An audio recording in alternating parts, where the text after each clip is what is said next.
Hello, hello. How we doing? Good afternoon, good evening, good morning. How are we all today? Hello, everyone. Paul, Matthew, Daniel. Get to skills. Who are you? I don't recognize ghetto skill. Get two skills. Ghetto skills. It's missing G if it's ghetto skill. How are we all doing now? Good. Good. Riley, everyone, welcome. All right. Yas Queens. All right. Okay. IR. Hello. Just about to start the night shift now. Okay, Stuart. Well, welcome. Good to have you here. Ludwig, Kevin, Damilola, Jacob. How are we doing? I'm good. Get the important question out the way first. How were the monster trucks? The monster trucks were awesome. Yeah, we got to sit pretty low down. Um, very loud, but it was awesome. And I don't I sometimes I don't know if it's like wrestling. Is Monster Trucks like wrestling? And I'll upset some people here, but is Monster Trucks like wrestling? Is it real, or is it like planned? Who's gonna win everything? Because like sometimes it feels like watching it that you know grave diggers like pre-planned to excite the crowd and win everything, and always does. And I can't figure out, like, is this real? That is this real, or is it pre-planned?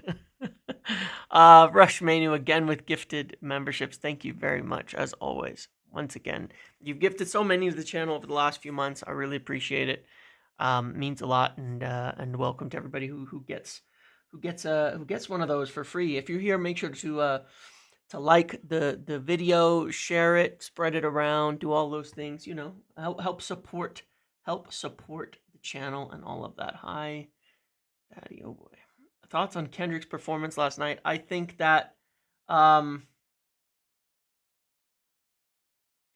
um I think that it was good. I think it was good. And I think that I don't think the competition is necessarily real, but the fun is. That's what I'm saying, like that's what I'm saying, right? Like it's fun, but like it feels like some of them like take their foot off the pedal, you know what I mean?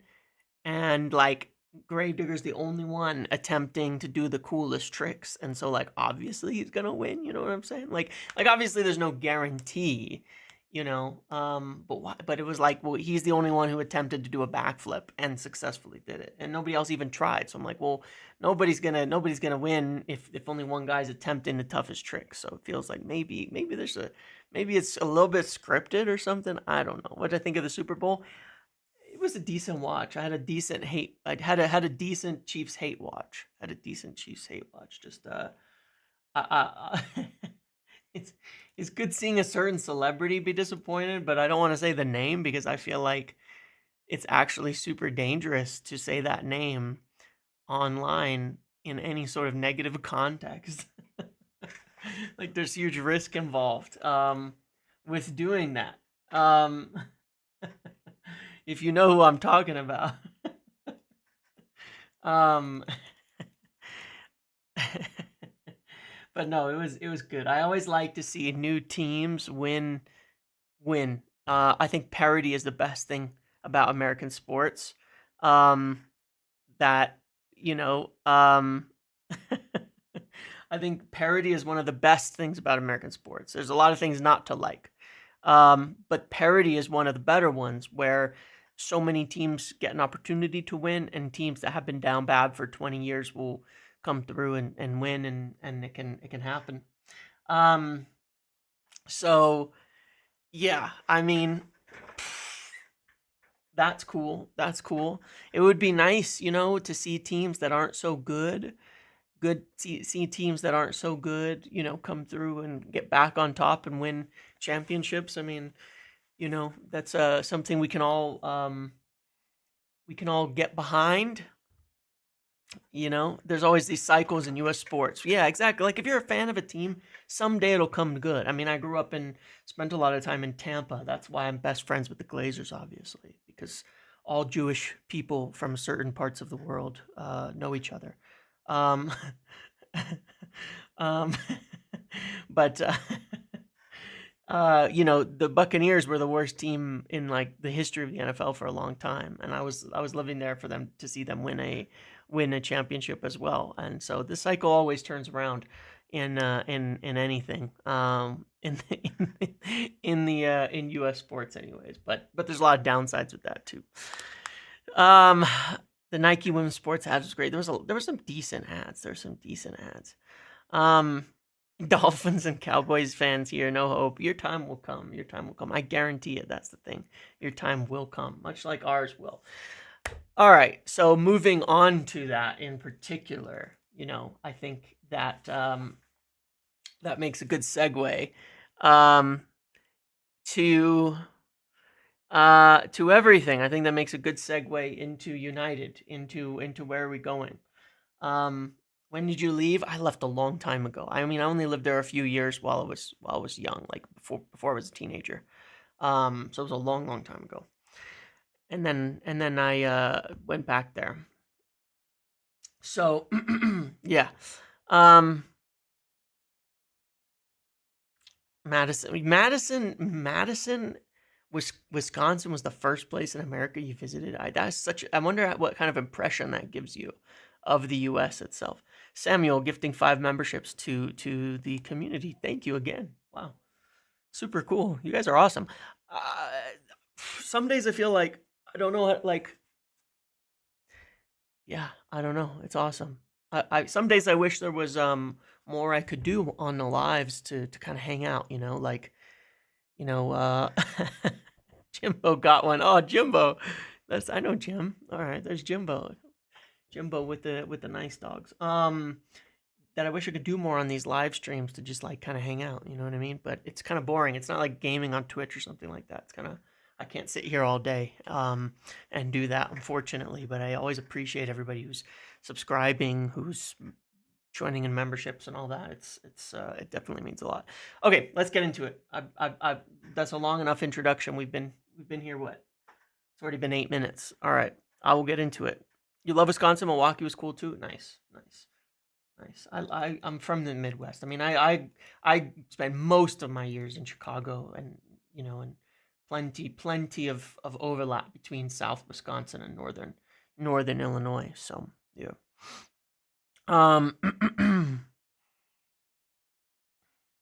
The news about the athletic sporting director was true. That's a really weird one. That's a really, really weird one. And then I'll get into where we're going, because Athletic Bilbao, right? Athletic Bilbao don't sign players. Like they don't sign players. I mean that quite literally. They don't make signings. They've paid 3 players. They've signed 3 players, I think, for money in the last 5 years. It's a Basque, right? Is that how you pronounce it? Basque club. They don't sign players. So I don't know what their sporting director would know about like signing players. It's like the worst possible club to take a sporting director from like only Basque players, right? So like they've paid no money, free transfers, like has absolutely nothing to do with us, right? So it doesn't make any sense. Now, maybe he's got other talents as a scout, as an academy, as a loan, things like that. But I doubt it would be the same kind of sporting director. You know what I mean? Maybe a youth-oriented thing. I doubt it would be like a sporting director, but maybe like a different role if there's any truth in it. I don't know. That maybe that's a possibility. Yeah, and I knew the jokes would be like it's perfect for Ineos, like we could spend no money, like, rolling in the dough, all that kind of stuff. But come on now. Yeah, this is our next cost saving exercise, is getting a sporting director who doesn't buy players. Like it's perfect for everybody, right? So yeah, but no, maybe for something else, but I honestly have no idea. So maybe, but this is what I want to talk about. I was surprised. I put a video out yesterday morning I put a video out yesterday morning and I said you can only sign players from Hale and Lancashire or something, right? But I put a video out yesterday morning talking about like progress and Amorim. I'm surprised. I'm surprised just how negative people are right now on Amorim in the last few days. I have no idea if the news is true. I haven't checked it out. It just logically feels weird. I'm quite surprised in the last few days just how much negativity there on on Amorim at the moment. It's odd to me because it's just odd to me. I feel like people have already cast more doubt on Ruben Amorim in 2.5 months than they were after 2 years under Ten Hag, and I wonder why that is. And I think it's because how when people I've seen a lot of stuff. It's a vocal minority, it's a vocal minority for sure, but I feel it's a lot of it's not even like Goldbridge. It's actually kind of odd. No, I don't even think it's that. I think unfortunately what happens a lot in football, what we're all guilty of, every one of us, is I think what we're all guilty of, a lot of us, is confirmation bias and the way that we look at things, right? It's a natural, logical conclusion. So it's a natural issue. Most people thought Ten Hag was like the second coming of Pep when we were looking at him years ago, if you recall. He was incredibly popular. Incredibly popular. And I think people overlooked the most massive red flags from day one with Ten Hag because of that. And I would say that personally, because I didn't really want him, I saw more of it. But even myself, when he came in, I made the decision to back it fully for the whole year, the whole first season, and I was very positive about it. Even after we lost like 7-0 to Liverpool, how bad things got after that League Cup. Like, people forget how bad that first season was after the League Cup final. I backed it. I was very positive through summer and all of that as well. But last season, it became really, really, really obvious how bad it was. But he got so much support still. I look at the injury things. I look at the stuff like the injury things. And I posted something about this last night. Again, because Postecoglou is going for... we were so brilliant under Ten Hag, right? We were so brilliant under Ten Hag. It's sort of how people act. Like they're here sitting here looking at like comparisons and acting like it was better before. It wasn't. It was really bad. I mean, you realize how bad we'd been on a downward spiral for probably 18 to 20 months, 18 to 20 months under Ten Hag. But he would get away with it. He would get away with a lot of excuses, a lot of things like that too. It was that bad for the League Cup final. We lost 7-0 to Liverpool like the next game.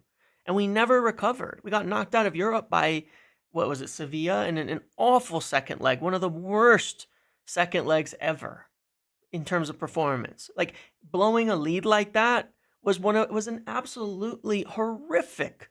And a lot of it was tactical. A lot of it was just really shit planning, really shit management, all of that kind of stuff.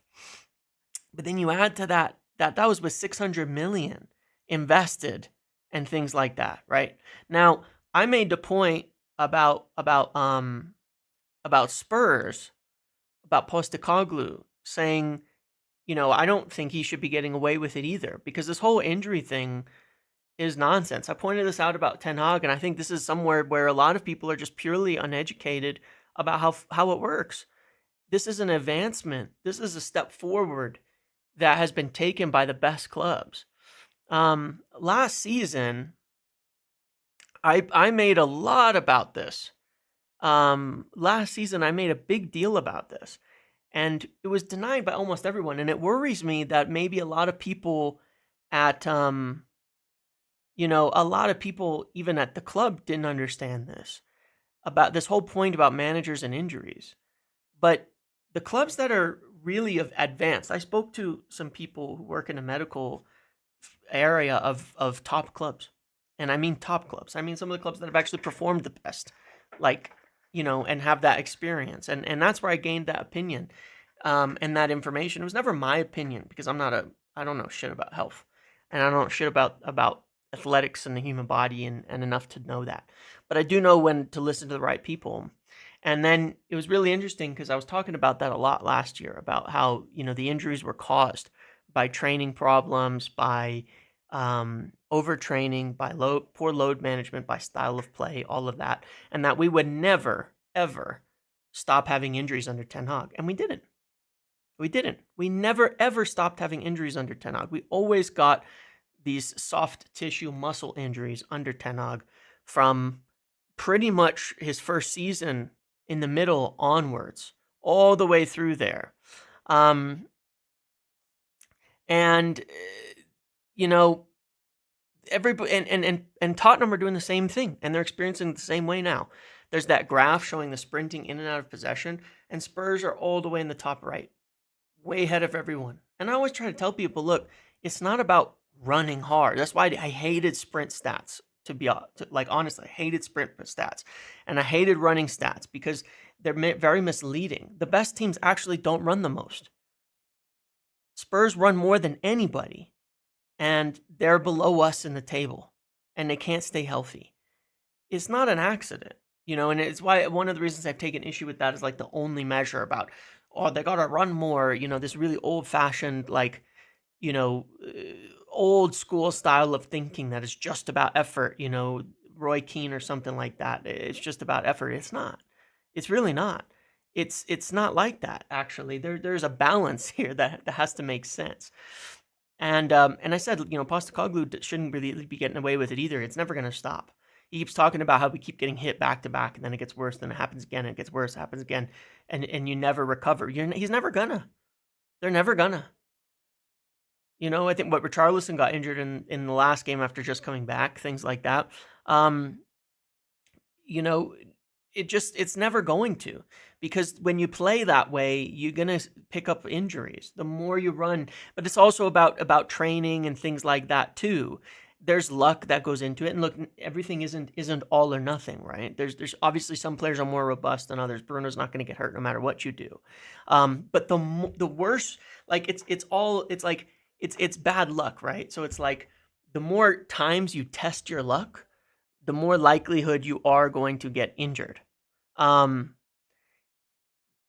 less, like, a player who's more injury prone, if you force them to do insane amounts of sprinting versus less sprinting, they're more likely to get injured doing the insane amounts of sprinting. Obviously, that's what's going to happen, And so it's like, yeah, Mason Mount, Luke Shaw, guys who are injured all the time. There's pretty much nothing you can do to get them uninjured, right? There's nothing you can do. Because their bodies are just broken. You can't blame a coach for them getting injured. Now, maybe if Mount, after having long layoffs at Chelsea, came in and wasn't doing suicide sprints every day, maybe he wouldn't have become so much more injury prone, but who knows, right? But since Amorim has arrived, we've actually had zero non-contact soft tissue muscular injuries. And if you remember when I did a video on the people he brought with him, one of the people he brought was his guy who works on fitness and is actually from Liverpool's university. And he did a whole study about busy schedules and things like that, because there's always, no, it's just United have played too many games. And he said there's actually no connection between a busy schedule and injuries. The difference entirely is that he said under busy schedules, most managers just simply reduce the load dramatically. Ten Hag didn't do that. We would lose and they would run more, and they would be more tired going into the next game than they were coming from the last one. It wasn't just recovery, and it was just a lot of defense that was false and things like that, and people wanted to believe it.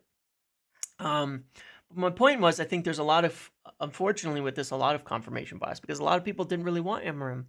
There's a lot of people that had no idea who he was from Sporting, and I know that because when he came in, I saw just boundless wrong takes on how he was going to play, what he wants, how he thinks, all of that.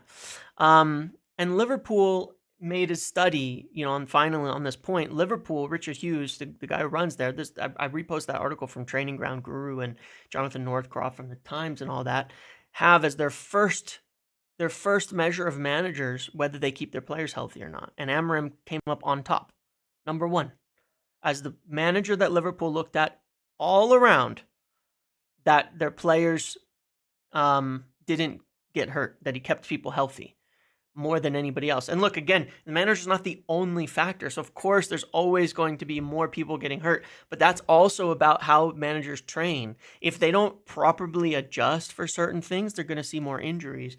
But it was noted that Amorim, of all the managers that Liverpool looked at, had the best record at keeping players healthy. And it's not an accident then that he comes in and we don't get injuries. They're super heavy on the analytics. At Liverpool. They're so far ahead of everybody. So if they're looking at that stuff and saying that's the case, you just believe them. And then you look at why some of the reasons they picked Arne Slot, things like that. It all makes a lot of sense. But I'm surprised at how negative it's been, honestly. And I think that people are wrong when they say that we're playing worse. That we're playing worse than we were before. Is there a way to see injury numbers pre and post Ten Hag? I mean, you can look for yourself. Yeah, Training Ground Guru is a fantastic account to follow. You can look for yourself, but you can just count the injuries. We've had none. Mason Mount and Luke Shaw went in and out of the teams. They've already been injured. Nobody else did. And you're talking about 2.5 months of the season that Ten Hag was still training. And you talk about the toll that is, that not just injuries, but when they're not, if you're building people up towards their breaking point in load management, they may not be getting injured, but they're also going to get exhausted, tired, because injuries occur when you reach the point of muscle exhaustion where it just doesn't work the same as it should. And so, it gets worse. But we're not really playing worse. I strongly disagree with that, because I think when you factor in playing worse, you have to consider the style of play, and you have to consider the type of football that is being played.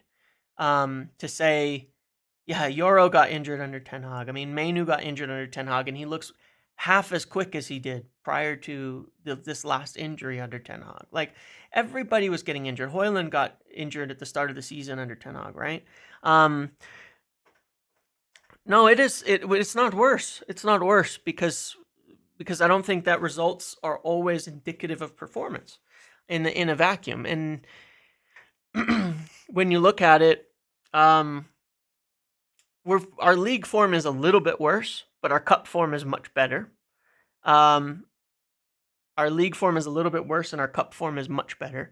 We had 3 draws under Ten Hag in Europe. We've had 5 wins since, so that's not worse, is it? We beat Arsenal in the FA Cup. We beat City away. We had 0 away wins against the top 9 in Ten Hag's entire tenure. We had one of our best performances away at Anfield. Our league form is slightly worse on the whole, but how are we playing under Ten Hag? Last season, we conceded more shots. We conceded more shots last season than like the Derby team that got relegated. We were so much worse than it appeared last season, and going into this one, just how bad it was. I think people forget really quickly, but it's also how we play. We were overperforming, pretty heavily. People talk about finishing now, but we were absolutely terrible. We weren't any good in the league. I mean, you remember the initial games? We beat Fulham in the final seconds, okay. We lost to Brighton. It wasn't like we were good in the league. But we do not concede a bucket load of shots, actually. We've cut that down from about being one of the worst teams in the league for conceding shots to being in about the top 5, I think, on conceding shots. I think we're about 4th or 5th in terms of shots conceded since Amorim has come in. We're picking up very few less points. Like, we went from 13th to 13th. It's not like we were doing amazing and suddenly now we're not.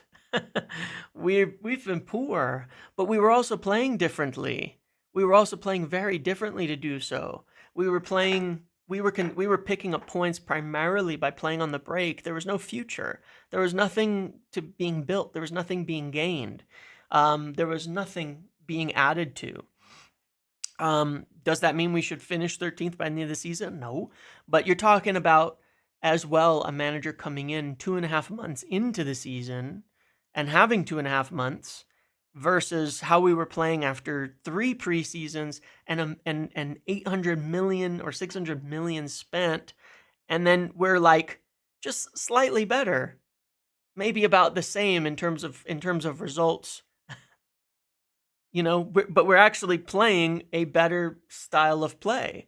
And this is where I say I think people really are blocking out just how bad it was, and where we were headed with that style, because we were getting bailed out by the odd goal playing on the counter. Well, the only reason we really look worse is we're not getting bailed out by those goals on the counter because we're not playing on the counter anymore. You know, at the game on Sunday or at the game on Friday against Leicester, I know this has been discussed by other people as well, but every time we get the ball and instead of trying to hit quickly on the counter, we go backwards, the crowd start moaning and groaning and booing and getting upset. But you're wrong to get upset by that. I'm sorry, because we're never going to progress so long as we are purposefully slowing the play down and not continuing to go into that style of play, because there's no future in it, because we have to stop it. We've been doing it for 6 years now. We've been trying to play on the counter, and it has such a limited ceiling. And these are patterns that have to be broken, and unfortunately, we don't know how to do it without that. And that's what it comes down to. I mean, we're just being undone by that. Sure, Amorim's making selection mistakes. He's 2.5 months into the job. But don't act like us fans, everybody knows we're going to do better, that they know better, because this is the same fans that wrote that the majority wanted to keep Ten Hag after the FA Cup. So don't act like you know better, Don't act like you know better, like you're all holy, We're making huge changes to the way that we've been playing for a long, long time. Yeah, you have to suffer with it a little bit. The transitional ceiling, ask Forrest how limited a transitional ceiling is. I'm sure it's very limited. What have they won? And how long is it going to last? This is a long time to go. It's been 2.5 months. But if we are ever, ever, ever, ever going to become a good team, we still have to make this transition. We still have to make this change to get there. Yes, we will mix it up later. You're being impatient now. It's been 2.5 months. They're not ready to do it yet. They're not ready to mix in both yet. You think they've mastered possession play so that now we can abandon it and start going and knowing when to attack in transition? No, we're not. They haven't even gone close. They haven't even gone close to mastering possession play. To say, oh yeah, we can just now don't worry about possession. If you have a transition, take it. No, we don't. We don't. We don't have that opportunity. Other teams have come in and got their teams playing well right away. Not really. First of all, manager bounce is pretty much a myth. It lasts 5 games. And then usually teams finish where they started. Ollie came in and took over from Jose, finished exactly where he started. Rangnick came in and took over from Ollie, finished exactly where he started. It's like there's no difference at the end of the day that we see. Forest are doing what they do, Forest are doing what they do. And when they actually get into cup competitions, they'll go through the same cycle that West Ham did, the same cycle that Aston Villa are going through, who are an 8th in the league, despite all the love in for them. They're an 8th. It's not like they're blowing everybody away. They're doing well in the Champions League. They're struggling in the league. Of course it's boring. You gotta deal with it a little bit. You gotta deal with it a little bit. And this is the problem with United fans. We never want to. We're way too impatient. Everybody goes, open heart surgery, right? My least favorite quote in history. Everybody goes, open heart surgery. We need a rebuild. We need a rebuild. And then you start it, and in 2 months, people are whining. In 2 months, people are whining. It's like, come on, the fans aren't willing to. The fans aren't willing to wait for a rebuild. And Amorim at Sporting was not a slow attacking team. I'll show you some numbers on this. But I think it's been boring for a long time. Like, people remember the Solskjaer years like it was always all good, like it was all exciting. I think you've got, memory loss a little bit if you're thinking about that.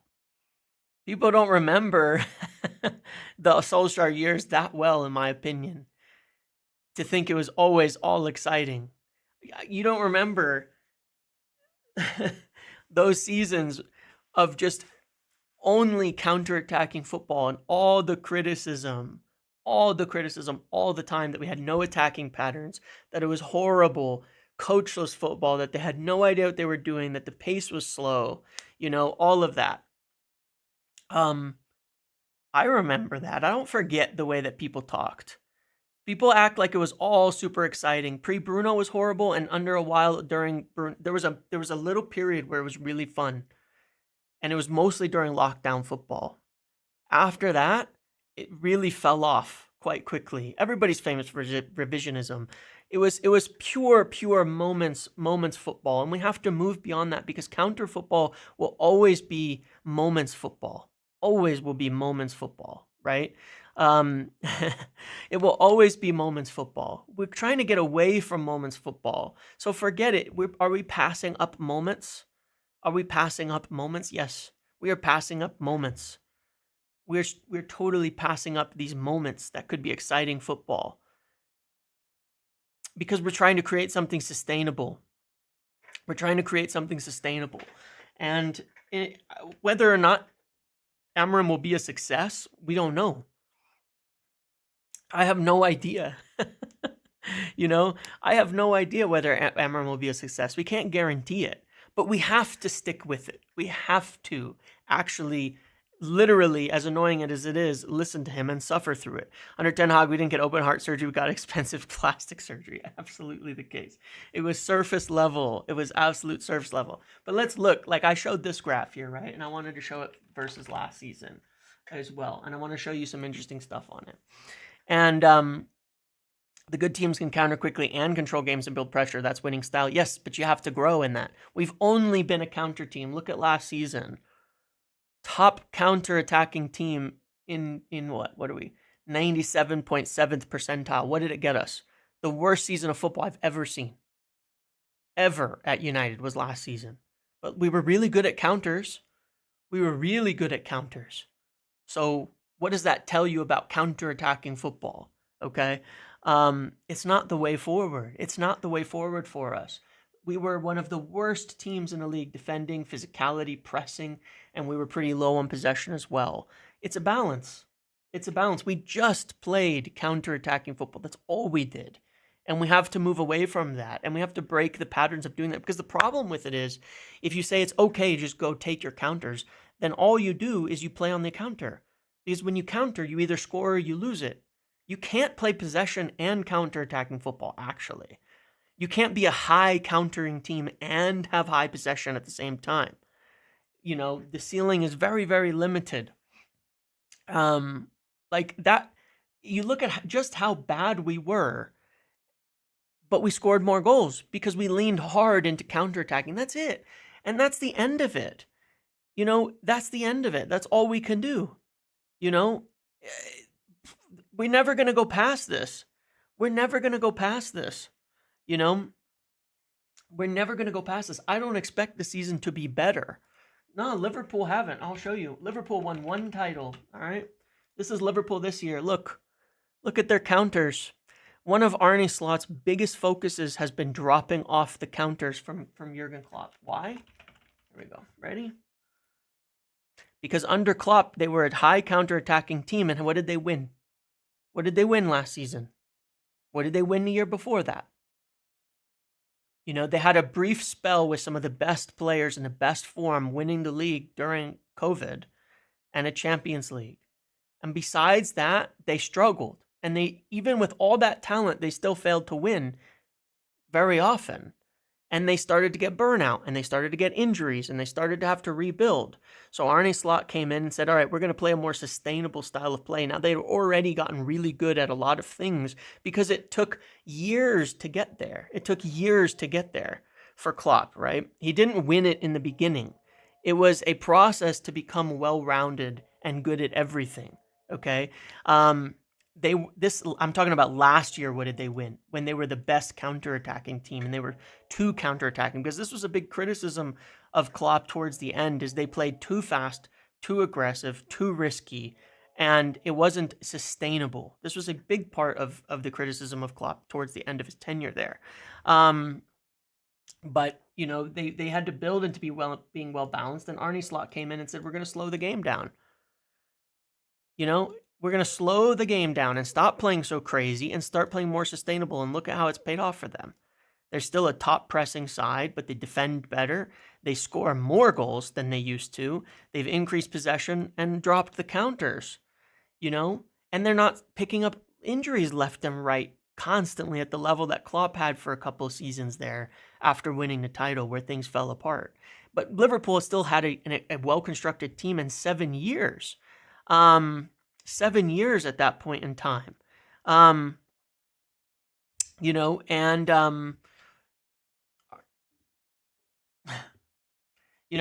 it's a change, and we can talk about how they played some years ago. They played fast, but it wasn't the same.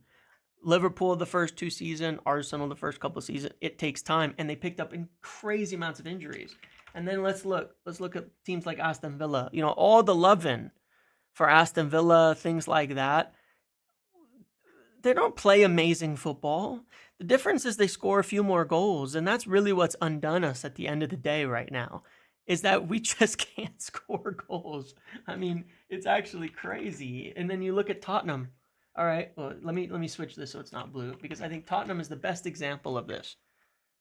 Look at all this counter-attacking, exciting play, goals, attacking, counters, blah, blah, blah, all of that. And where are they? Where are they in the table? They're below us. Worse than us. Out of the FA Cup. Lower than us in the league, and having insane amounts of injuries. But they score more goals. They play more exciting football, more aggressive football. We could do this today. We could switch back to being a counter-attacking team, we could switch back to being a counter-attacking team and see what happens. We'll just pick up more injuries again. We'll score a few more goals, and it ain't going to change much. Villa do miss a lot of chances, but, they're still... This is the alternative. We can go back to this. It's not working for Tottenham. We have to build something sustainable, and this is actually better than it's been in quite some time, quite honestly, when you look at it. And as for not countering, again, you look at City, right? Like, City go to the opposite extreme end. The opposite extreme end. They don't ever play fast. They don't ever play quickly. They play pure possession, no counter, and they score a lot of goals. So there's balances in here, but you can see they've been pretty poor recently, but they're very good at creating chances in possession.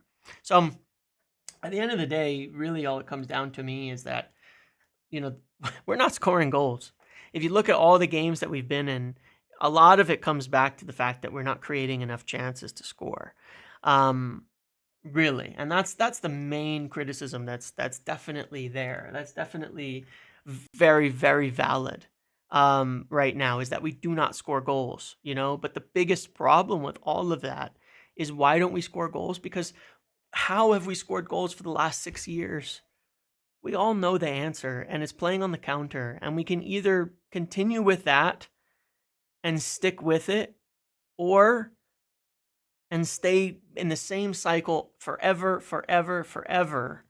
We can stay in the same cycle, or we can break it.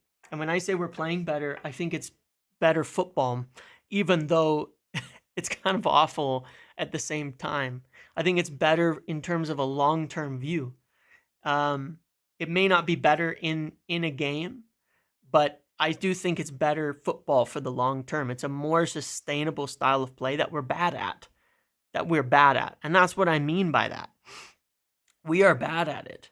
There's absolutely no doubt about it. We're bad at it. But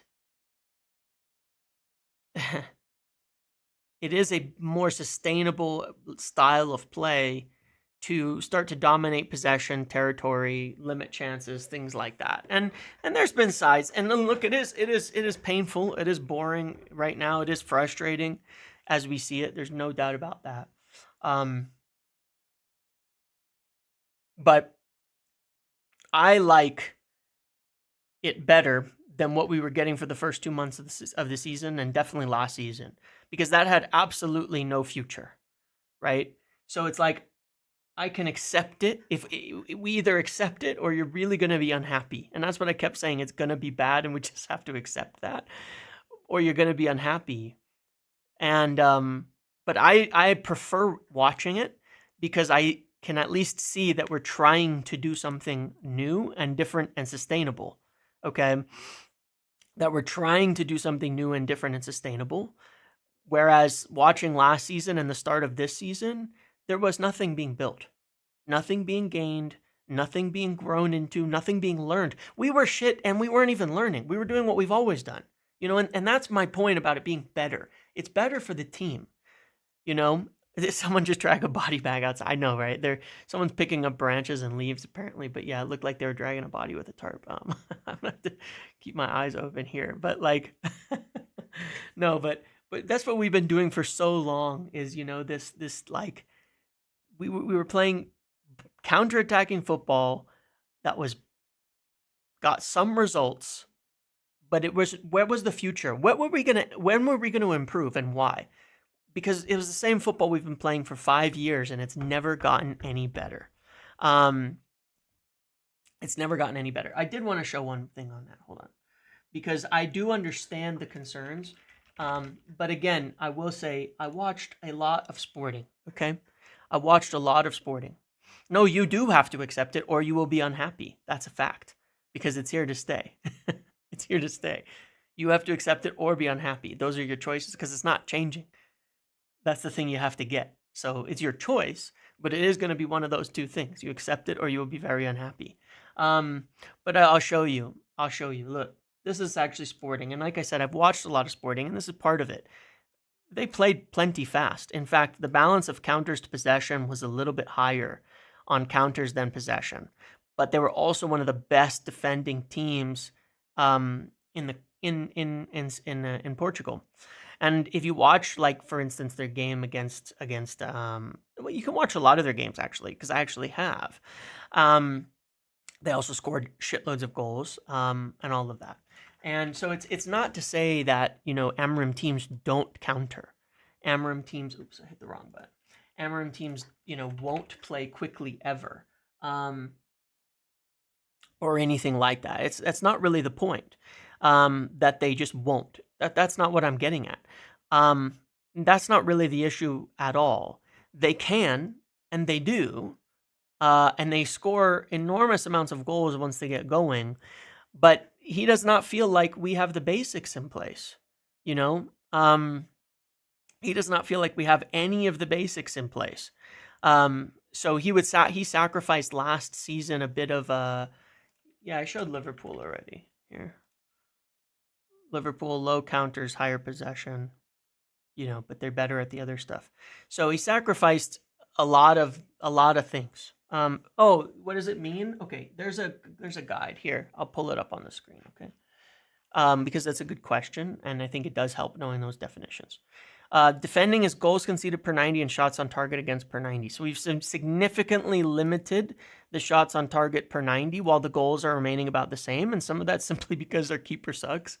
If you actually look at it statistically, last season and start of the season, Onana was vastly outperforming the shots he faced, and now he's underperforming them. So that's one of those little swings where you're facing fewer shots, but your keeper's chucking it in your own net, and it actually makes it look a lot worse. But you can check the stats on that because it's true. Facing a lot fewer shots. Physicality means we're winning more duels. We're winning a higher percentage of duels. We've been improving on that. Pressing is obviously passes per defensive action. So we've been improving in a lot of these areas. Yeah,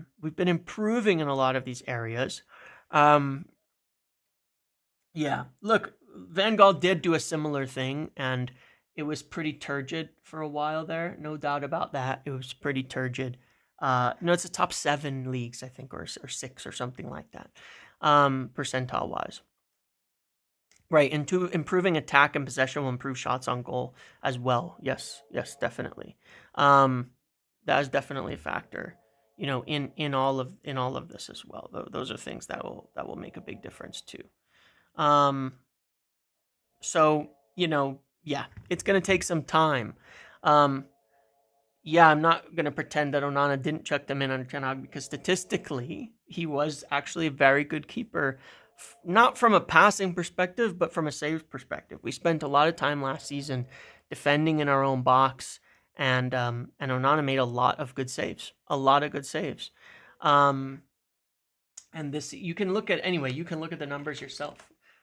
You can argue it all you want, but in terms of goals saved compared to quality of chances, and you can look at it, and last season, Onana was actually very good on in comparison to overperforming on saves, and this season he's been not so good.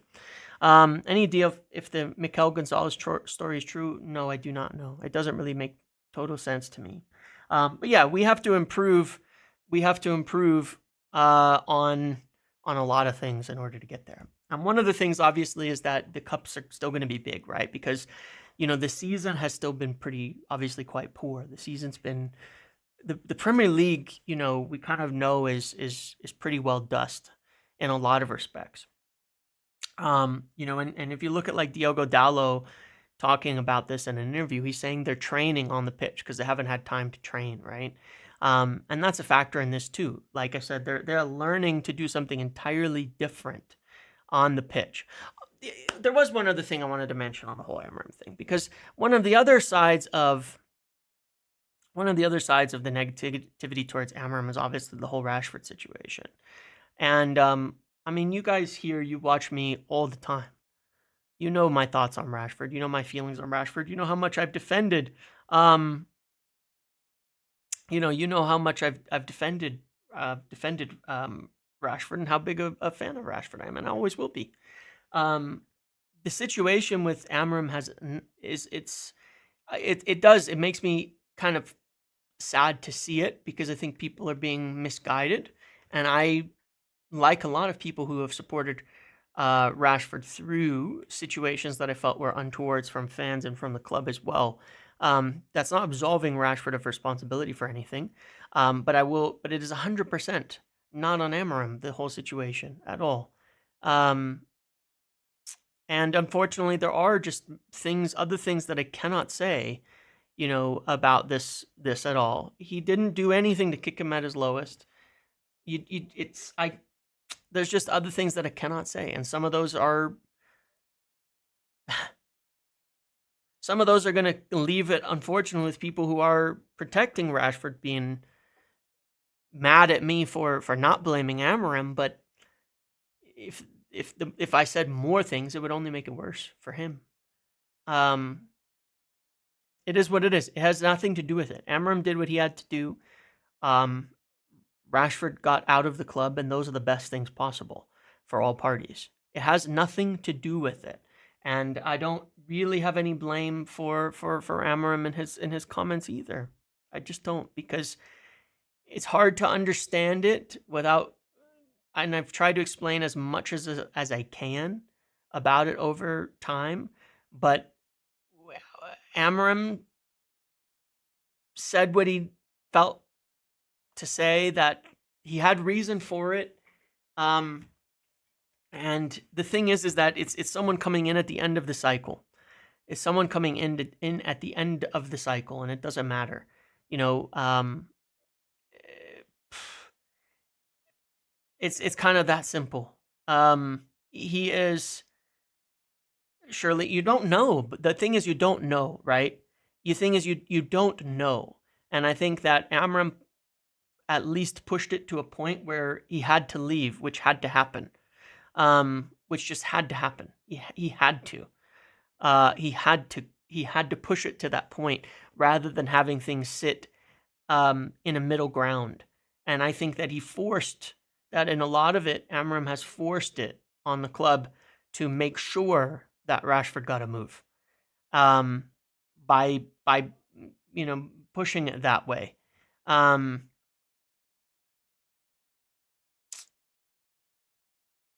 No, you don't know that he was lying on the training. Just saying that he didn't train well. You don't know that he's lying about any of that. Look, we're all look. Everybody's a human being. That's why I don't blame Rashford. There's people who are going to look there and say, well, I'm not going to say it was always good from Rashford either. He's got responsibility in this too. The thing is, the reason I don't blame him is because every one of us has been in. Well, not every one of us. A lot of you haven't, and unfortunately, that's why it's hard to understand. But a lot of us have been in situations in work and things like that where if you've been in an extremely unhappy work environment that feels very toxic to you, it's so easy to let slip. It's so easy to slack.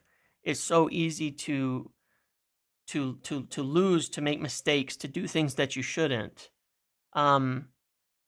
It's so easy for that to happen. And it's not on the new hire who's your boss, to cover up and fix that. It's just you have to leave at that point in time. There's plenty of data and stuff out there that people's happiness, once you have your basic needs covered, you don't suddenly get happier. If you're in an unhappy work environment, it doesn't matter if you make $100,000 a year or $3 million a year, you're still going to be unhappy. That is a fact. There's plenty of data on that point that once you have basic needs covered and over that, more money doesn't actually equal more happiness once you've reached a certain point. I've been in jobs where I've made enough money to be above what I felt was that threshold and been absolutely miserable. And it's easy to make mistakes and things like that when that's been the situation for years, building, growing, and going towards that. And all of that, because that is still what you're doing in and day out. No matter how happy you are, no matter how much money you make, it doesn't make you happy. If what you're doing the majority of your time is something that makes you unhappy, right? The money doesn't make it better. When you're spending 10 hours a day, dedicating 7 days a week or 6 days a week on something, if that thing you're spending the majority of your waking hours doing makes you unhappy, you can't be happy. You can't be happy. You just can't. You just can't. I don't think it's a fair comparison that Bruno and Maguire don't have such habits in the same environment. Those are two that have made it. What about all the other ones who haven't? Di Maria hated it here. He's a successful player. Pogba hated it here. He's a successful player. He had his other issues, mind you. There's endless sea of players who hated it at United in the last few years that didn't make it. Just because Bruno and Maguire have fought through it doesn't actually make it acceptable. The type of environment that has existed at United. Rashford's just another more high-profile one that failed at this point in time in terms of being happy. Cristiano Ronaldo is the most professional player ever, and he didn't come, and he wanted out. He did an interview with Piers Morgan, for God's sakes. Is Cristiano Ronaldo an unprofessional athlete? Someone who doesn't work hard? No,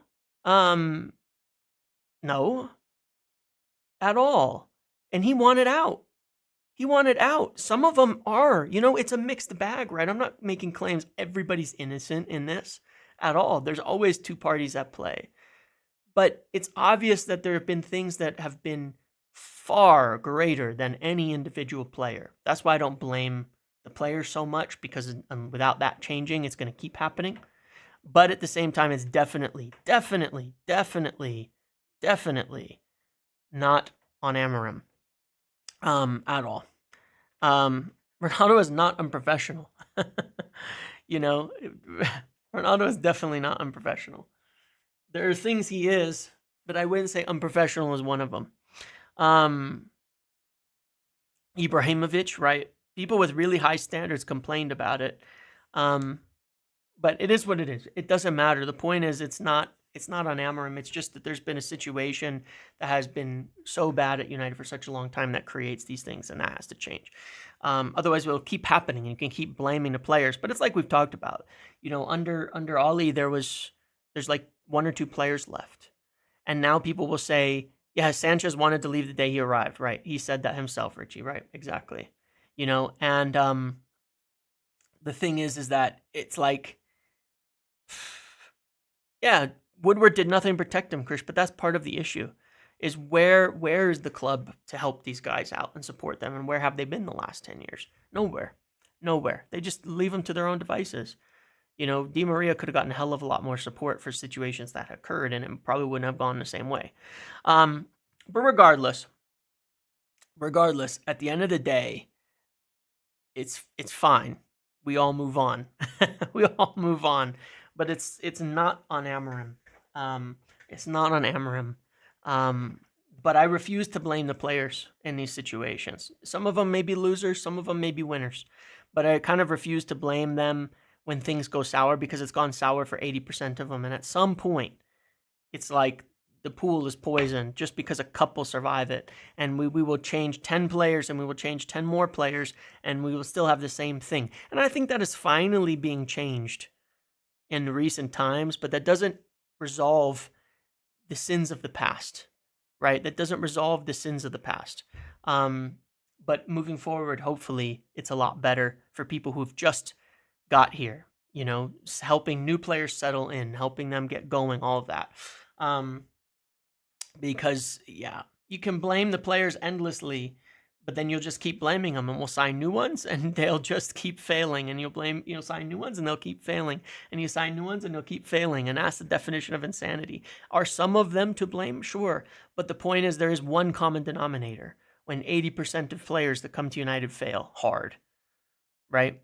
That is the club side of it, and I do believe a lot of that is being addressed, but it takes time.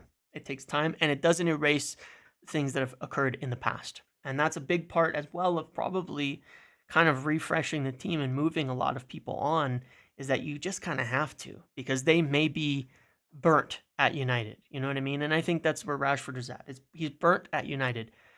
For whatever reason, it's an impossible situation for him to come back and play at United, given everything that's occurred. Okay, on to cups and youth. So obviously, as I mentioned in the video as well about youth, about Amorim wants to play youth, things like that. But he had really wanted this team to be more stable and, again, have a bit more physicality in the team before promoting them, as well as, yes, things like, and I want to go on that word intensity in a moment, because I mentioned it in discussing somebody recently that we're signing to. That we're looking at signing as well, and how that adds up. Yeah, and the cups is the problem, is that we really did want to do a cup, you know, to use the cups to play kids. I mean, that's kind of the point. It's one of the places you can use it, but unfortunately, it's our main route into Europe, and a nice home draw like Fulham.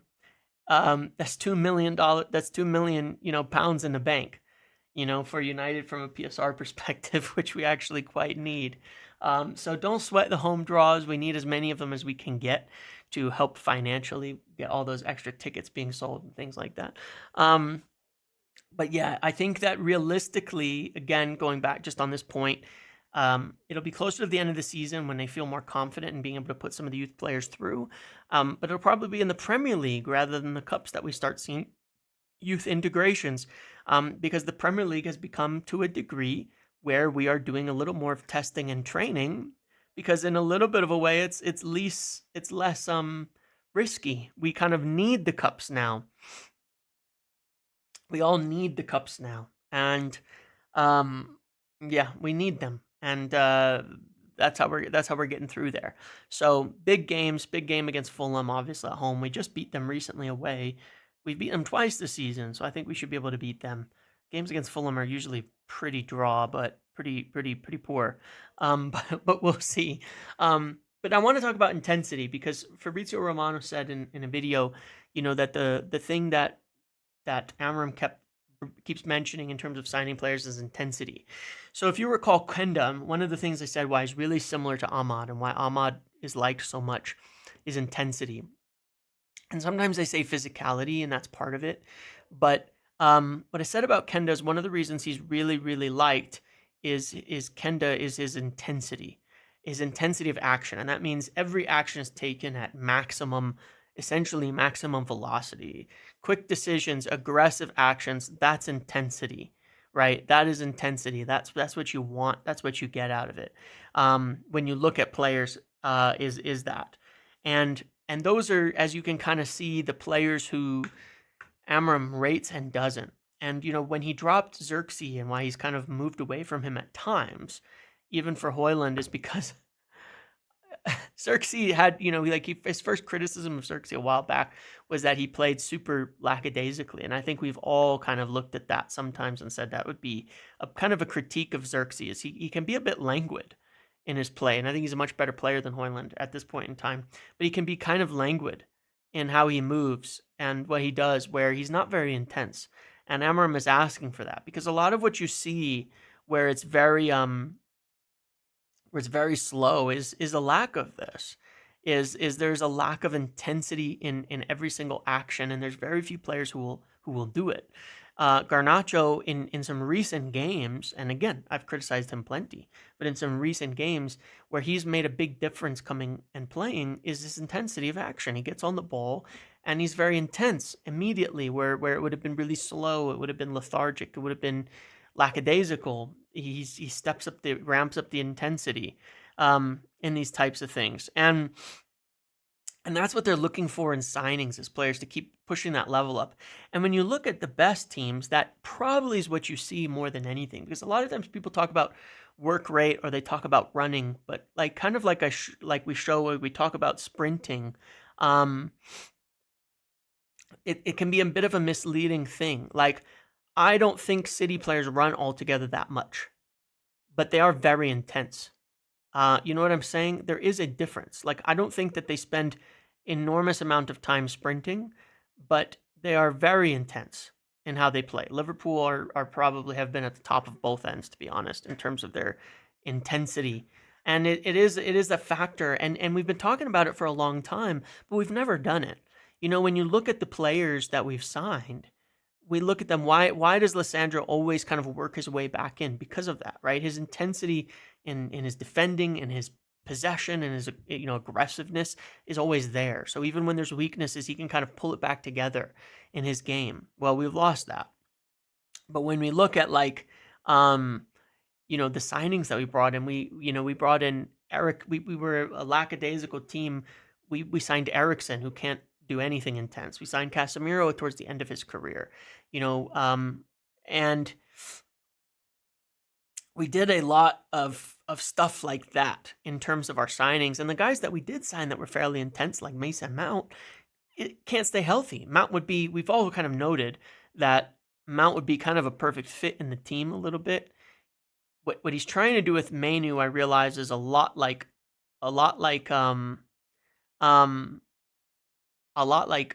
what Mount would bring to the table. Dalot plays because he is actually quite intense. because like I said before, I think Dalot has been poor. He said so in his interview too, and I think he was really poor. But for the most part, Dalot has one of the better work rates and does things at a bit more of a sprint than other players at oftentimes. And you can disagree with who you want. That's fine. But I do think that's the case. That's not to say it's good enough or should be enough. But he's also fit. He's also able to play every game. and we haven't had many fullbacks able to do that either.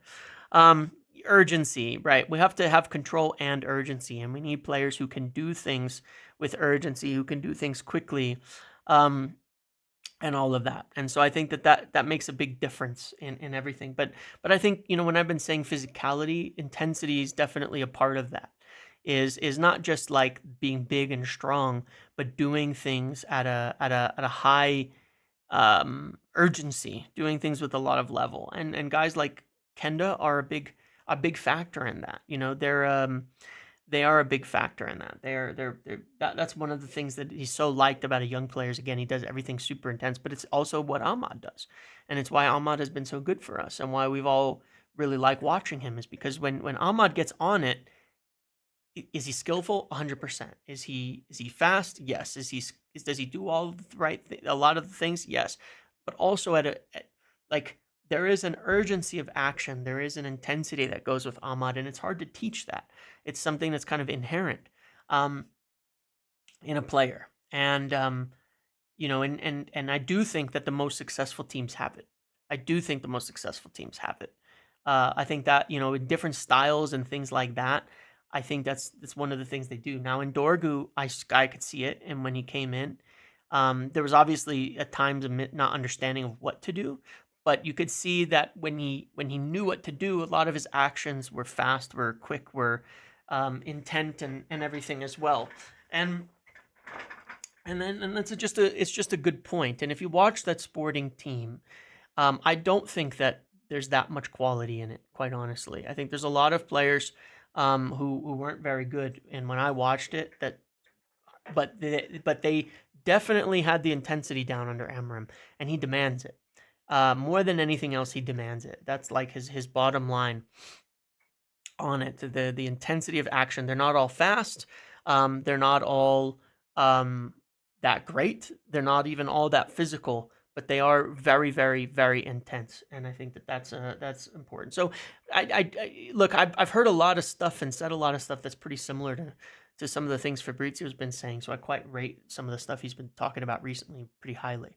And the other thing he mentioned today, and I'm going to bring back our wonderful chart here on this, is he's talking about goals and talking about signings, and saying, we kind of looked at our priorities, right? Let me switch to the other one really quick. In terms of the players that we have, and we said, we need a striker, a midfielder, a 10, and probably a right wing back. And when we look at it, one of the things he said today is we want a number 9. We want another player to play behind the striker, but a number 9 who's like a goal scorer, another player to play behind the striker. And we kind of know we're also going for Kenda. And then I'm quite certain on that we will pursue a midfielder as well, because, Casemiro, Eriksen, all of them leaving and all of that. We got good links to Ederson over the weekend, kind of confirming that one, at least as a solid link. And I've heard that it is. That's why I've had him sitting in green.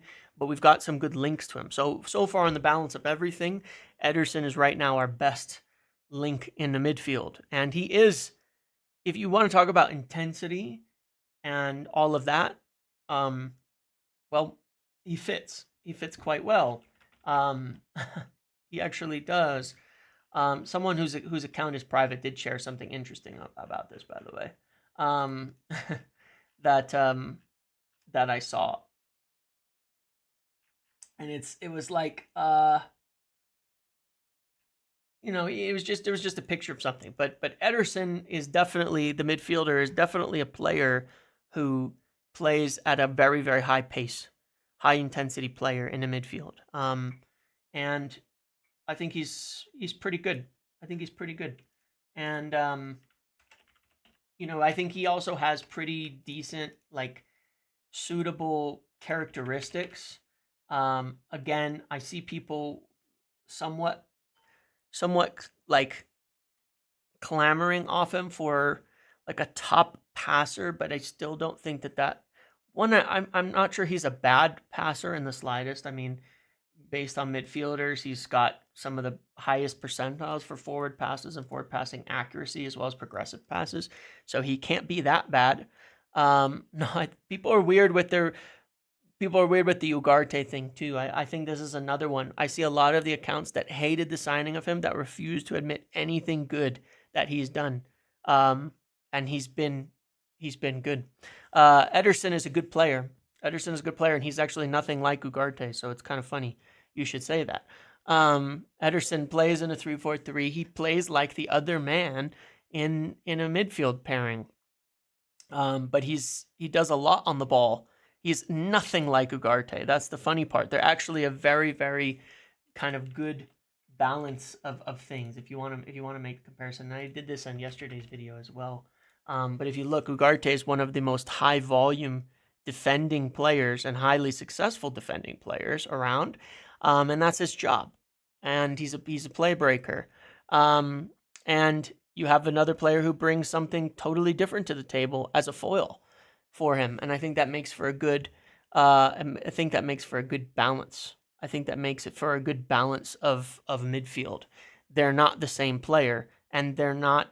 This isn't what he. This that's not what he wants out of other players.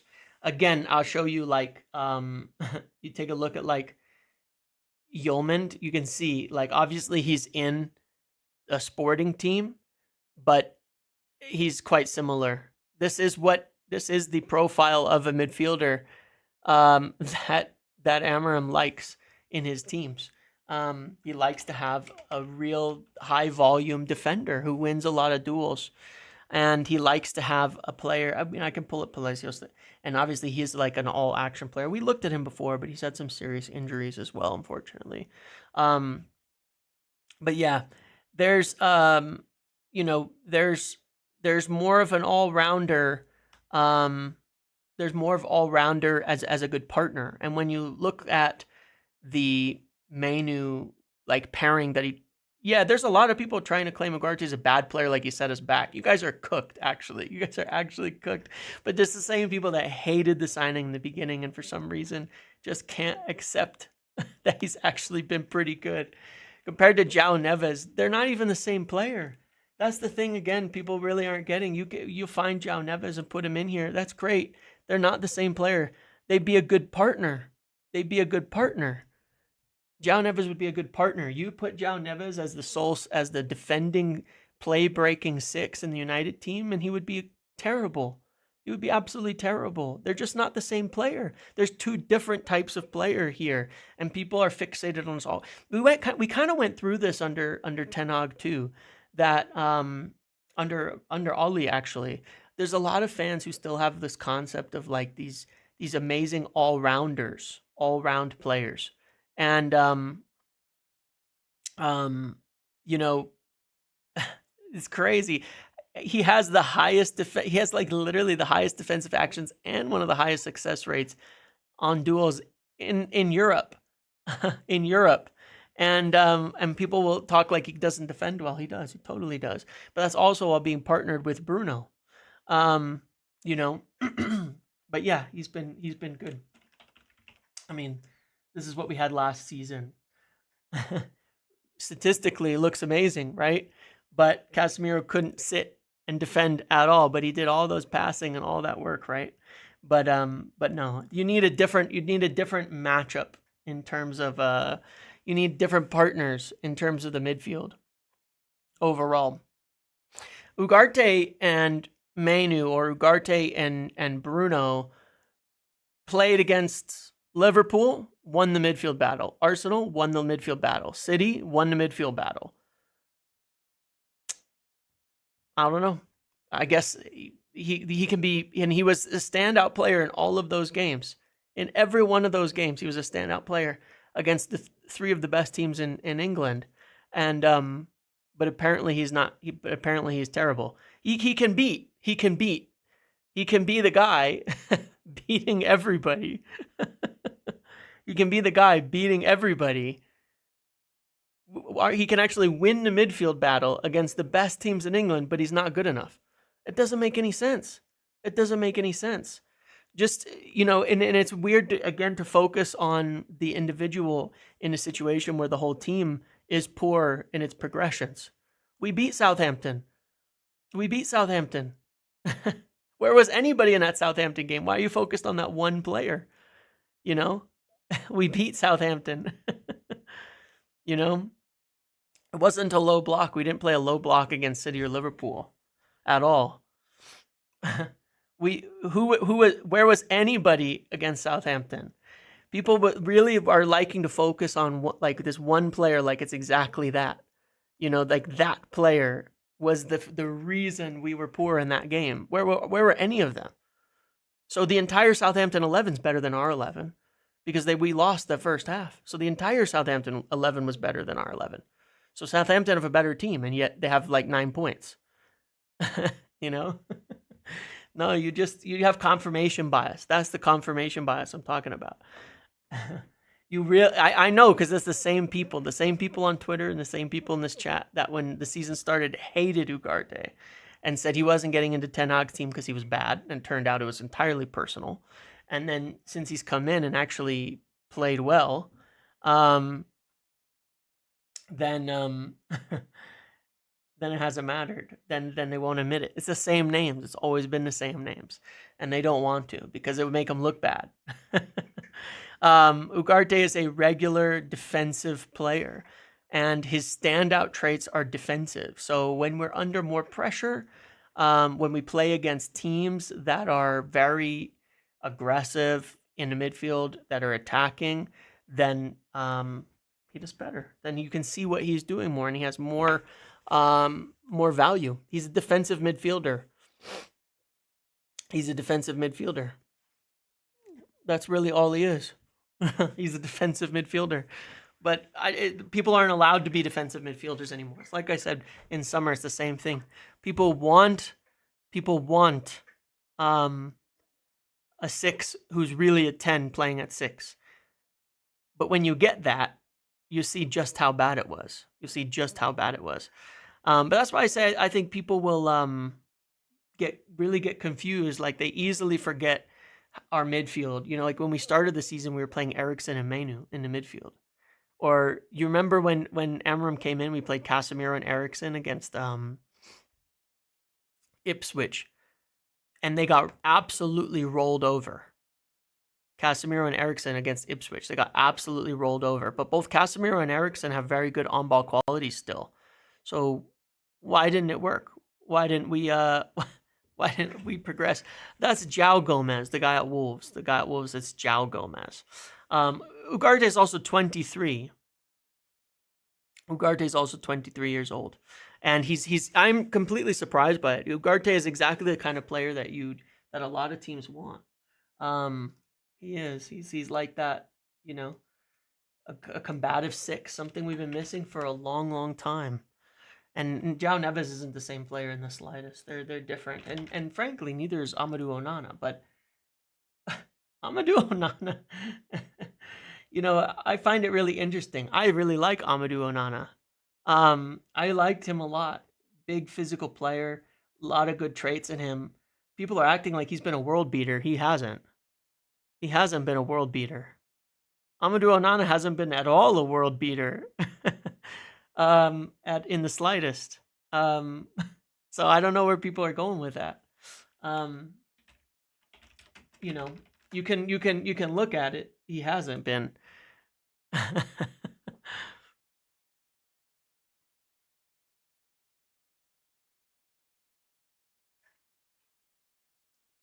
That's the funny part. I like Amadou Onana too, but people are acting like he's had some crazy season, and he hasn't. He hasn't even been first choice on that midfield for a decent chunk of it. But, you know, it's all good. He also has, like, Onana has had like 3 good games. He's also got like the lowest percentage passing progressions of like any midfielder. And people act like he's suddenly got like crazy progression stats and he's so much better and all of that, but he's not. He's not. You know, you look at him statistically and he's not. He's actually been pretty mediocre. He's been a lot better than Amadou Onana this season, actually. Tielemans and Kamara better than Onana at Villa. But this is the confirmation bias I'm talking about. People liked Onana to start summer, so they've already confirmed he's better than Ugarte, even though he's actually been shit this season. That's the funny part. He's gotten benched by Tielemans. He's gotten benched by Tielemans, one of the laziest players in football. He got benched by for the most part. So, that's how I know you're just sticking with your initial opinion. I liked Onana more. I liked Onana more than Ugarte during summer. Onana would have been my number one choice. Onana would have been my number one choice. But you can look at his stats. He's not been very good. He's not been very good. It is what it is. It is what it is. I wish it was different. I'm not laughing at Tielemans. There was a time I would have taken Tielemans, but there's a lot of times Tielemans has been an absolute liability as well as a midfielder. If you've been watching him for years, if you've been watching him for a long time, there's a lot of times that Tielemans has been really poor as a player. He goes through these waves of being decent and good and then decent and bad. But Aston Villa don't play that crazy good football either. I think people are a little over the top with Aston Villa. Aston Villa haven't been that amazing. People acting like Villa have been like this dominant team, but not really, especially in the league. They've been kind of mediocre. They play a pretty interesting way of playing, though. But I rate what they're doing. They're getting a lot out of their forwards as well, which is pretty good. Onana's being misprofiled at Villa. Agreed. He's been misprofiled, but he's also not been good. Eminem, if Manu isn't rated by Amorim, odds he sold. That's an interesting one. It's an interesting one. Yeah, Aston Villa is a moments team. They play ollie ball, exactly. So they can sit deep, and people will go on and praise and praise and praise, but they hit on the break a lot. Maybe not sit deep because they play a bit higher, but they play strong, fast pace in attack. You could see that yesterday. It's why I think Rashford would be is a really good fit. Is a really good fit for them because they have a lot of these like very direct attacking players. They have a lot of these very direct attacking forwards, and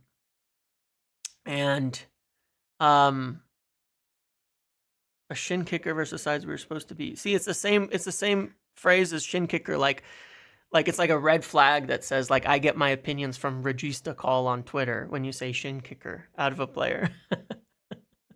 Defensive midfielders become shin kicker because people are obsessed with playmakers at the 6 for some reason. It's not ole ball, you're right, but they play fast in transition because it's not really like a deep line, but it's fast in transition. But yeah, Rashford I think is a good fit for them. He plays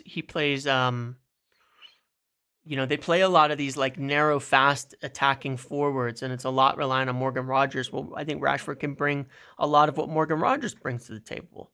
We'll see if he can get up to the level of form that Rogers has been in again. But that is why he's a good fit for them. That's why he's a good fit for them. He gets to that level. Yeah, exactly. You'd have Zubimendi next to Ugarte instead of. I'm telling you, it's just this modern wave. It's this modern tactical wave. It's like it's this modern wave that you need playmakers at the 6. Zubimendi, by the way, one of the least intense out of possession players around. The least intense out of possession players around, and you would be dying if you replaced him and made him the 6 in this team because it would be awful. There would be no combativeness in that midfield. Zubimendi is a good tackler, but he's not very intense out of possession at all. Not even a little bit. And that's what people are missing. There's a lot of that. In there. There's matches that make a lot of sense. And you don't give up your intense out of possession shin kickers, that we haven't had, by the way, in a long time for them. For those types of playmakers. But that's not what the problem is. People keep thinking, yeah, I know, Koksu, Lafi.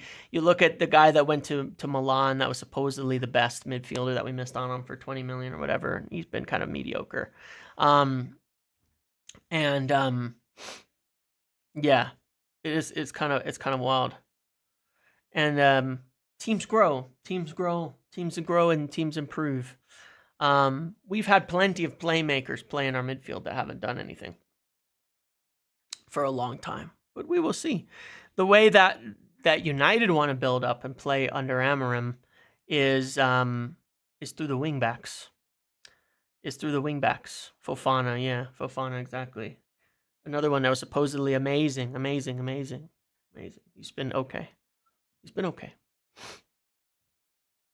But yeah, I don't really rate most people's opinions on midfielders. They become obsessed with it, obsessed with certain things, especially in how we look at the midfield. Especially, it blows my mind sometimes. I think there's good players out there, but I think a lot of them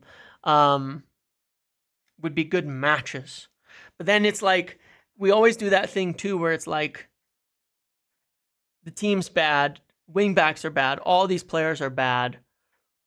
Maybe they're not all. Maybe there's a few glaring weaknesses that put undue pressure. Like maybe when you're playing Bruno in the midfield for progression, it makes it a lot harder for anybody else. There it is again. The Twitter quotes, the Regista call, putting Ugarte in quotes. It's bottom tier Twitter lingo. It's very funny to see it. It's very funny to see it. Like you got to put his name in quotes. It's like it's this bottom tier football lingo. It's very weird. Anyway, it's fine. You will see. You will see over time. Regardless, there's a lot of other needs. There's probably about 9 other areas we could upgrade on before the 6, and that's why it's a silly thing to focus on. But people convince themselves of certain things being the problem, and that's not the problem. The problems with our progressions are that very often, like we saw against like Southampton, for example, we couldn't progress the ball at all. And you can say the midfield, we couldn't progress for the midfield. No, Southampton went man to man on the press. They went man to man on the press up front, and the only outlet ball was to the striker. And while Højlund was on, we couldn't progress the ball. And once Xerxes got on, suddenly we could progress the ball. So was it the midfield, or was it the fact that our striker was just that bad in that game? In that game, it was that bad and we couldn't progress. And we saw the exact same thing. Against Leicester.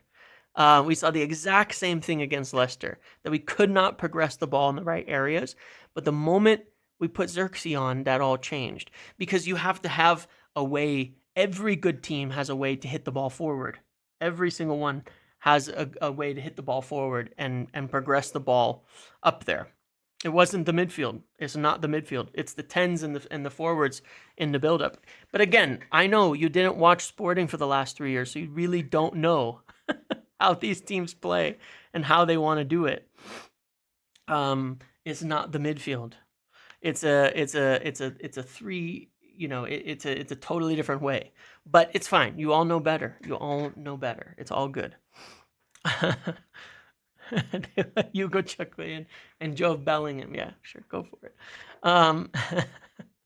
That's not how you beat the press. You beat the press oftentimes by going over the top of the press and being able to knock the ball down.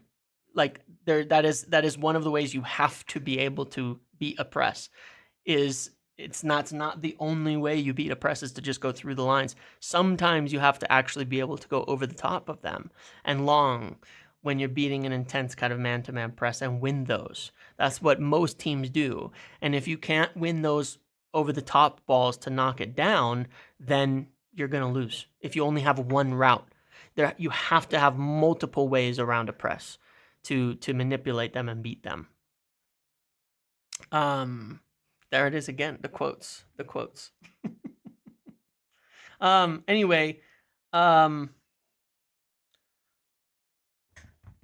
long tangent. But we want a striker, quite obviously. We want a striker. We want one of these guys coming in here. And then I've been thinking about this 10s things, this 10 thing, right? Because I haven't been able to figure out who we want to go for. And there's a big difference. between, there's a big difference between some of the players. There's guys that are like 70, 80 million, and there's guys who are like 20. Yeah, Rashford won more aerial duels than Højlund yesterday. Correct. Yeah. Yeah, Joe Bellingham was man of the match against Oxford United. So that's good, but you can't. But if you beat City, then that's somehow that doesn't matter. That doesn't matter. Um, but yeah, there's big differences. You have your expensive ones like Cunha and Embuemo at the 10. So we know that we want a number 9 that's expensive. We know we want a number 9 that's like a top goal scorer. And I've been trying to figure out the 10 situation because we've been looking at like you have your and I feel like maybe I should be grouping it into your more expensive options and your cheaper options because we want to get one. We know we're going to go for Kenda. We know we're going to go for a midfielder. And these are probably the best names we have to add to this at the moment in terms of you know, firmness of links and things like that. But then you've got like your expensive ones and you have your kind of cheap ones. And maybe rather than focusing on Firmin doesn't really fall into this category either. You've got like, you know, you're more like maybe bargain ones, you know, like maybe, you know, Nipan we thought was gone. Now, I don't know how he fits much into this, but obviously we'll still keep an eye on that. But you've kind of got two categories more or less, right, of 10s. You have your more expensive one, and then you have like your cheaper one. Or maybe your more established one because they're older, and your younger, more development one. And I think what it comes down to is a lot of it comes down to Garnacho, frankly. Because if Garnacho stays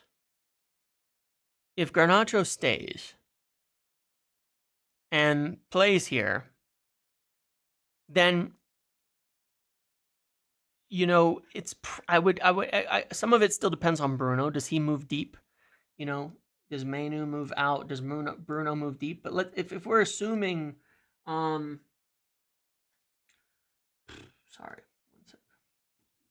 if we're assuming that's the case, that Bruno will maybe move deep, then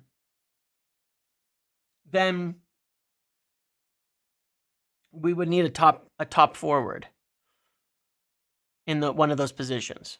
But I don't think we can afford it without a sale. Now, the sale of Rashford probably means we can't afford it anyway. But I have a feeling it's really going to depend on how they view Garnacho by the end of the season. If they view Garnacho as like this top forward for the future, then they're probably going to say, all right, we sign another right back. Ahmad is our right 10 that we're going to have. And we sign a top striker, and then we have Garnacho and Bruno forward, right? So if that's the case, then I think that's what it really comes down to by end of the season. We either go for someone young, one of these guys. Now they won't go on top. Okay. We either go for someone young, like one of these guys, like Nene, you know, Nipan, Dorgelis, like one of these more like guys who's going to be more rotation or a prospect. Mastentuonu, maybe Chris Rigg, right? One of these guys. Or we end up moving on someone like Garnacho and say, we don't want him, we're going to sell him, and we're going to go big. And then we bring in someone like Cunha or Embuemo into the team. All right, last thing on this midfield thing. This is what's really funny, okay? Here's what's really funny. Bruno is one of the most technical, most progressive, best passing midfielders in the world. And then you will call Ugarte's shin kicker that we need someone who can progress the ball from deep. But Bruno plays there, and guess what? We still can't progress the ball from deep because it's not about that. It's not about that. Otherwise, Bruno would be the best deep midfielder in the world. But he's not.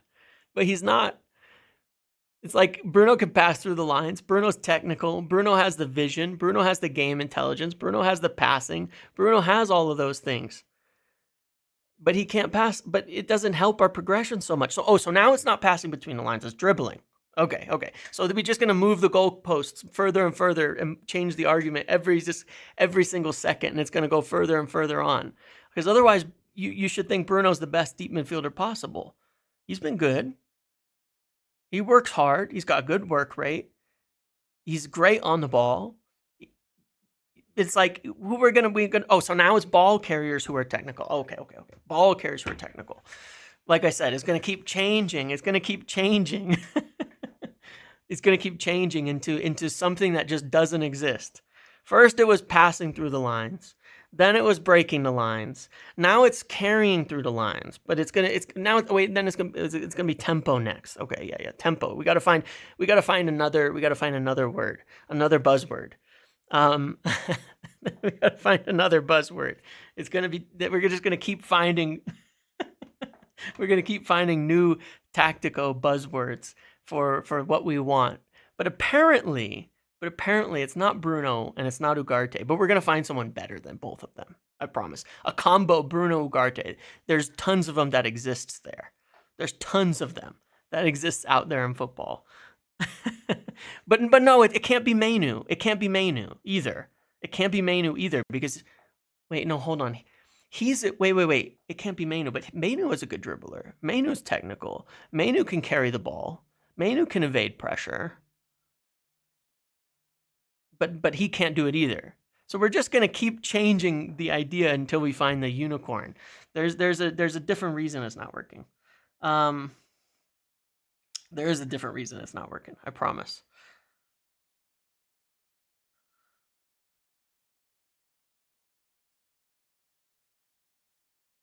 But we'll never find the solution. It's going to change. There's nobody. Bellingham's brother's better. Yeah.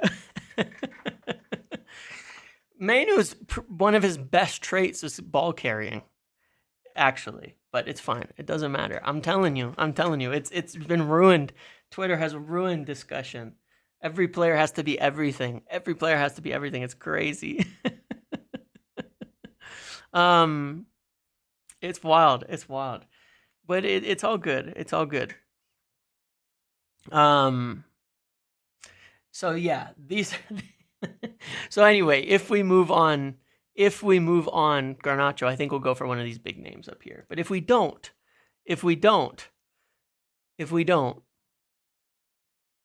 then it'll be probably one of the more affordable ones. And I think that's it's all kind of coming together. We get that right wing back, we get that striker, we get that 10, and we get that midfielder. Okay. And go back for Saul and Koulibaly, yeah. I used to want to sign Saul. I used to really like him. I used to really rate him because he was kind of like this all-rounder who could like do everything. That's how I saw it. Turns out he was just mediocre at everything. It's too bad. I really liked him too. That was one of the players that changed my view on midfielders because I was like, damn, maybe that's not the right idea. Yeah, Mbeumo makes a lot less sense, I think, yeah, if we went for Kenda, because then we'd have all these right 10s there. But no, I think Cunha, if we move on Garnacho, then we will go for Cunha. And, and a top striker. And I think that makes a lot of sense to me. And yeah, and so it's kind of coming together. Like there's more and more stuff out there. Like we get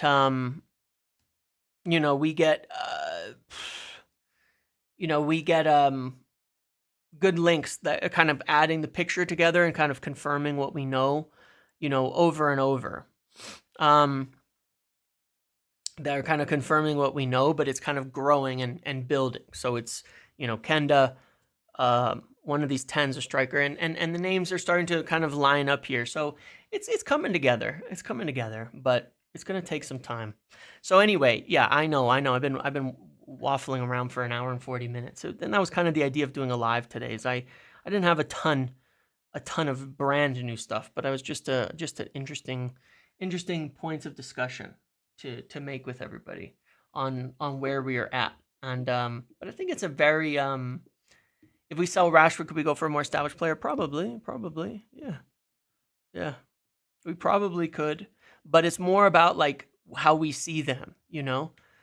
Seeing as we spoke to Cunha and Douglas Luiz in December, you'd have to think there were replacements for it. And that's exactly the point, NB, that I think that confirms for us. Like, I think we looked at Cunha if we ended up selling Garnacho, you know, when we were kind of on the verge of selling Garnacho, I think we would have gone for Cunha.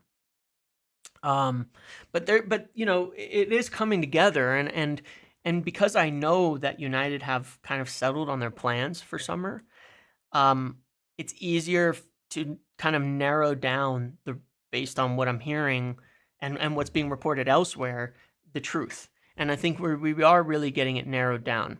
Oh, and which striker would go into the green box? That's what you're waiting for. I'm sorry. I would say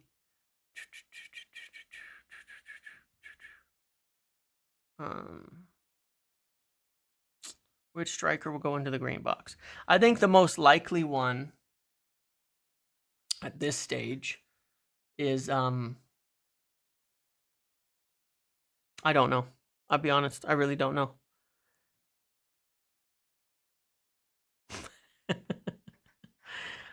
Yeah, I really don't know. We do have interest in Osimhen. I can't say because there's going to be because there's like the same names of strikers if we're going for a major one, and we have to factor in that other teams are going to be in for strikers too. You've been informed that I'm cooking the trolls. You are correct, Richie, on goalkeeper. I don't mention because I kind of forget because I don't have any update on it in the slightest on that side of it. We haven't really heard anything new except that we'll replace one and then we'll be bringing one in. I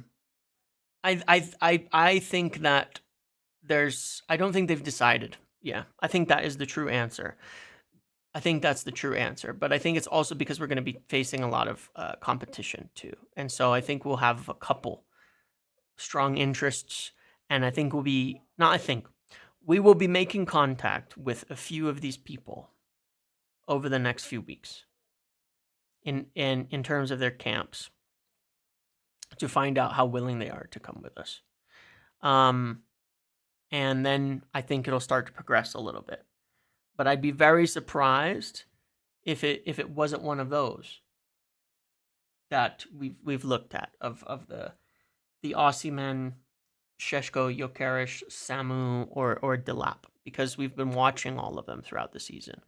So now we'll find out. I think we'll find out soon. I'm sure we'll get some kind of report from someone decent saying, you know, we're scouting X player, or, you know, we're looking at, or this player's on our list, and that'll help kind of confirm they're one of the people we're kind of narrowing it down for.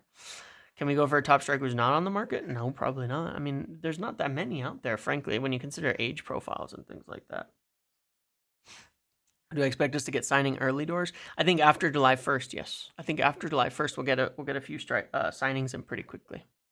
But no, I'm quite happy because I feel like it's all coming together in terms of who we're going for, and the plans are in the long term. Mount's long-term fitness? No, unfortunately, I don't think it's any good. Maybe March. Honestly, maybe March. It's just not good. And they're going to be so incredibly careful now as well. Getting wingbacks in the most important signings. I agree. Who would you want? I would go for Samu. I like Samu a lot. Agahawa. Yeah, I don't see signing anyone 26 upwards, right? So, like, I think Osimhen and Gyökeres are at the top end age-wise, right, of who we could sign. The top end age-wise, like, borderline of ages that we'd want to sign. And there's some risk involved with that, too. But yeah, I'm quite happy because I think the plan is really settled up and settled together. And like I said, from what I was told last week, they already know who they want to sign, you know, for summer. So, you know, everything that I hear, I think is more concrete now and has put it all kind of together where we kind of know and we'll see if it goes as it goes according to plans. But we'll also see. I'm sure there will be some surprises in terms of names and things like that come together. Used to Shisha. Great. Yeah, Delap have a buyback, which does complicate the issue for sure. But yeah, Kenda, Cunha, Ederson, and striker would be absolutely incredible. Yeah, Liverpool might be in for Osimhen, so I've heard. If they can move Darwin Nunez, apparently they'd be interested in Osimhen. That's something I've heard. We'll see if they actually act on that. But that is an interesting one. But yeah, they do know who they want for like every position, and they've already narrowed it down to a few people. And I don't know who the final decisions are. There's probably, I know that some of the names I have are solid, like with Kenda, like Ederson being solid names, but I don't know that they're, they might have like I feel like I look at a piece of it and I don't think I know the whole picture. But I look at a piece of it where I know where they're prioritizing players and I can get like a name, but then there might be two more names that I don't know that are like just as solid or more. So then we'll find out. We will see what ends up happening with that. But yeah, they're pretty well settled. So okay, I'm gonna end it there. It's been a long time. I'll be back with the podcast. We'll be back tomorrow with Phil.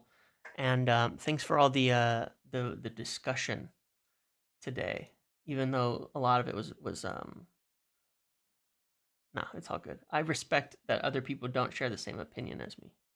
I respect that. I have no problem with people not sharing the same opinion with me at all. It's all good. We will see what happens in time with United, where we end up, where we go, and all of that.